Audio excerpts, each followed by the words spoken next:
All right. So next we're going to hear from MJF. And if you're following me on Twitter, you'll know that normally when it's an MJF promo, I pay very close attention. I essentially transcribe everything, and then I try to recreate that promo for you here, you listeners, and in my very best attempt to do an MJF promo. But unfortunately, there was a lot of stuff going on at home. I did watch it, I did pay attention to it, but I didn't take as detailed notes as I usually do. So I'm going to try to do this from memory. I will say overall, I was really impressed with the MJF portion of the promo, not so much with Adam Cole's response. So MJF comes out. I guess I spoiled the promo a little bit. He comes out and he made fun of Colorado for being drug addicts, says he was contractually obligated to appear, and he nearly offed himself because the place is boring and it sucks. And then I think the fans were chanting, "You suck" at him, and he said, "Yeah, well, your mother swallows." Yes. Which, yeah, that was mature. He said nobody's on the level of the devil, and that was the cue for Adam Cole to come out. And MJF just stood there, and he let him do his whole entrance. He gets on the apron, and he does the boom, and then he gets in the ring, and he's about to do the Adam Cole Bebe, and then MJF tells him to cut the mic, and the fans did not like that. So, because he couldn't do his Adam Cole Bebe thing. But there was a few fans that chanted, "Thank you, Max," which was a little telling, because by the time this promo was over, I feel like Adam Cole may have lost some fans. I'm not sure, but he says when Punk left me, I thought my fandom was over, but I found ROH, and then the fans were like kind of booing, and he's like, "Yeah, I thought ROH sucked as well." And which is owned by AEW, but yes, continue. Yeah. And then he says, "But I saw this guy that came on the screen, and he had long black hair, and he had steely blue eyes, and he was cool as hell, and that was you, Adam Cole. And then I watched you, and I decided, you know what, I need to find as much Adam Cole tape as I can. And I followed you. I saw you in CZW, and so I went and got CZW tapes, and I went to CZW, and then I showed up here. You went to WWE, and you became undisputed, and you were the best world champion in the history of that company," which I assume he's talking about NXT. I'm not sure. Yes, he is. Yeah, and then because I don't think he was the best champion in the history of WWE. But then he mentions that you, okay, now this is where I'm doing it from memory, where he says that you were, but a guy there didn't think you were a top guy, and then he says, and that guy was Vince McMahon, right? And then he says, so then you show up here, and he's like, "I'm looking forward to, oh man, I'm gonna get in the ring with this guy, and we're gonna have great matches." And then I look, and it's you. And I said, you went from this cool guy, and now you look like Gollum, a pale Gollum. And he's like, and your body is nothing. And you sit around and play video games all day. And Britt Baker carries your balls in her purse. Mm-hmm. And he's like, and you know what? And then when I finally got to look at you, I realized Vince McMahon was right. And that got like an ooh and whatever. And then he also did the line later about Keith Lee's manager. But he also said, he got in his face, and he said, they give you the girl, they give you the music, they give you the catchphrases, they give you the reality show. And he says, you know what they do for me? They ring the bell. And he's like, does that sound familiar? And of course, it's exactly what Adam Cole said to Karrion Kross in NXT a couple of years ago, that killed Karrion Kross's career dead. Mm-hmm. And if the intention was to do the same thing to Adam Cole here, keep going. Yeah, maybe it worked. I'm gonna let you get through this, and then So, and I'm doing this from memory. Yes, it's very good. And so he does that, and then finally he's like, Cole's like, "Are you done?" And he's like, "Okay, that's all you got? Is you're going to talk about my physique? You're going to talk about this? You're going to talk about that?" And he's like, I'll be honest with you, like, I don't even remember everything he said. The one line I do remember was when he said, "If you want to see who's natural, how about we both go in the back and piss in a cup?" Yes. So apparently AEW doesn't drug test. This is what we found out. Because MJF got really mad at that line. Says you don't want to work. You don't want to work. You do the bare minimum. Oh, and he says, this was the key part of the promo, actually. He says, when I go back there, I've got the respect of everyone in that locker room. And when you go back there, no one respects you. If you go back and ask, do you respect me? They'll laugh at you. No one, you do the bare minimum to be the world champion. You show up barely, you never wrestle, all this. And then MJF's like, so like, I don't care. Like, I got money. What do I need their respect for, basically? And he's not wrong. Like, because this is what I was thinking the whole time. Like, I thought Adam Cole's response was not great here. And by the time this promo was done, I was thinking, I don't think this match should headline a pay-per-view. All they needed were both of them to look at each other and go, you're only here because you couldn't make it as a skateboarder. It was those types of promos, and it was driving me nuts, Paul. Okay. I did not like this. I was looking forward to this, and I came out and I spent the rest of Dynamite thinking, why didn't I like this? And man, do we go to every single Inside Baseball thing between these two, and it was.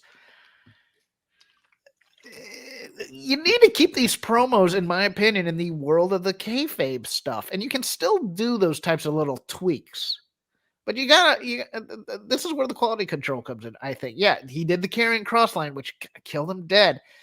We're now talking about, okay, again, this feud is running around that MJF is a fraud, and he's not. He just won a 4-way against... Yeah. And he beat Bryan Danielson in an Iron Man match. But it's like he beat them, but we're still doing promos about, hey, I can cut promos and hey, I can have good matches, as opposed to I'm a winner. And when he said you don't have the respect of anybody back in the locker room, he should have taken off the belt and go, this is the only respect I need. Scoreboard. Yeah. And that's what well, he kind of did that with the money, but the belt would have been better. But the belt would have been better. And we're getting and boy, was this promo on Cole. Well, it was way too. It was over the line to me. Well, not just over the line, but it was essentially like anybody that criticizes Adam Cole, this was basically playing into it. Yes, and I think Adam Cole at one point called him like an internet message board troll with his comments. Well, it was weird because like I was trying to think of a corollary for my fandom, and there is one. It was Ric Flair would always talk about Magnum TA about having a neck like a stack of dimes, which wasn't true. If you look at Magnum TA, he was built. Cole or MJF. Well, this was more like Triple H promos when he would cut down the baby faces in early 2000 Raw. Yes, which never helped the pay-per-view because it would always be. Yeah, the guy would have to come out, I respect you, and then Triple H would just insult you. You look like a Waffle House chef and stuff like that. So it would be or Booker T, and the stuff with Booker T, et cetera, et cetera. Yeah, MJF came in and goes, "Oh, you're not in shape. You're skinny. You just play video games like a nerd, and you're pale." And you're so slight, and and as I'm looking, I'm going, yeah, Adam Cole looks small compared to MJF, and then all Adam Cole does is say, oh, yeah, your physique is needles and stuff. Yeah. I'm just like, what are we doing here? There are ways to do this, and it was like, you remember the Horsemen when they'd cut promos on the Word Wars would always say, oh, you're in the gym pumping iron while we're planning and stuff. That was in the world of wrestling. Or we're out partying even. Yeah, then they made this feud about WWE. Yeah. They made this feud about WWE. What are you doing? Made Vince. Like Vince was the star of this promo. And it's playing into MJF's instincts of make everything about the war for 2024, et cetera, et cetera. And I'm just like, no. So you spent the rest of Dynamite wondering why you didn't like it. You want me to tell you the reason why I liked it? Yes. Because I like MJF. Okay. No, that's fair enough. And I thought MJF like ripped Adam Cole a new one. And the funny thing is I like Adam Cole too, but I like MJF more. I mean, that Keith Lee manager line should have never made TV. Well, no, because like very few people understood that. I mean, the whole you can't hack it in WWE, so you had to come here. Is not a positive for anybody, and it's just Vince was right. Vince was how did right. That make what are TV? we doing? Yeah, Like Tony Khan's like, yeah. Oh, they're getting heat because the AEW fans are screaming, "No, he was underutilized." In No, you know what the WWE. AEW fans did? If you actually listen, they went, ooh. Yeah. You know? It's like, no, but this isn't helping him. And if you listen to the reaction, and I did, this it was more was Flair like cutting down 70-30 by the time this was over. This was and more Flair cutting down Bam Bigelow in the NWA, where he called him fat. That's a good one. I mean, as opposed to building him up, I mean, and saying he ran away from WWE or WWF because he couldn't hack it there. Yeah, or Cena cutting down RVD for being like a drug addict. Yes, and, like stuff like that. Like you're going into real life stuff that you don't really want the fans to know about. The ones that don't already know about it. But it's not even just personal struggles. It's wrestling politics. Yeah, it's corner office gossip stuff. And that's the crap that doesn't work on here when you're doing basically Succession for wrestling or whatever. It's like nobody cares about that. I mean, we know about it, but nobody. I mean, you can allude to it occasionally, but to make the entirety of this program, Vince doesn't see much in you, and he wanted to make you a manager. Oh, and because you were hurt, you lost your entire physique. Yeah. The one thing that they did, and I think we could probably both agree on this, the end of the promo was great. Because I can't remember exactly what Adam Cole said, but he basically challenged MJF, but in a way where you figured that MJF wouldn't accept. And MJF was like, yeah, I'll fight you anytime, anywhere. Like, got in his face, and he was they nailed the landing. But and they're, and the match is happening next week, but it's a title eliminator. So presumably something will happen to set up a rematch. But if that wins, I'm so mad about that drug test line. I thought that was way out of line. Well, by the end of this promo, I did not want to see these guys on pay-per-view. So I'm almost thinking that, like maybe MJF just wins and they just move on to something else. Maybe Punk comes out, who knows?